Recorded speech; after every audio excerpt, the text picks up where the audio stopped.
就来看新北市邦桥一间私立的幼稚园，老师甲囡仔饲爱困药仔的案件。新北市地检署昨透早发动第2波的搜索，传唤到园长甲教保员总共8个人到案说明，其中5个人分别以3万块到5万块来交保。早起，搁传3位教保员来说明，因的讲法拢同款，讲这个药水其实是感冒药仔，拢是家长知影同意的。8个幼囡仔才一个，互验出着体内有3级的毒品，其他拢是感冒药仔抗组织胺。这个监视器之所以会消失，是因为进前互投诉讲管教无适当，才会甲画面甲拆掉，甲饲毒是无关系、无牵碍。不过警方是持保留的态度。即摆要搁查看是毋是有医护人员涉案来提供着管制药品。管制药物是怎么来的，知道吗？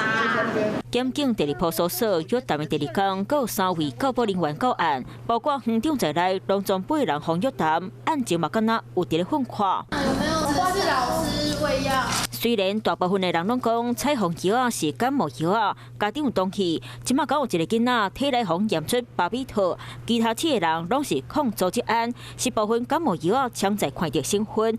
不过监视器确实有人去摕画片，到案的人拢讲是4月互检举无合法管教，才会动骹手，敢若想要甲饲毒的嫌疑牵甲理。不过检警嘛要求追查管制药的来源，敢有医护人员涉案。我们医护人员都会有失眠的问题，那个加一点点，就可以睡很久。医院开刀房有时候会有残疾，用针筒带出来也不会被注意到。除了案件进度，听讲政治介入，因为园长的姓真特别，含伊共名共姓，有2笔10万块，分别捐予国民党籍前议员罗志强和前立委陈守中，互讲是拿赢的金主，所以幼稚园饲药的风波才互底消息。不过罗志强强调，毋捌互拜托过，敢有互模糊焦点，得继续查落去。晚间9点，邀请您与世界同步，60分钟掌握全球脉动。World News 9，陈雅玲世界晚报给您崭新视野。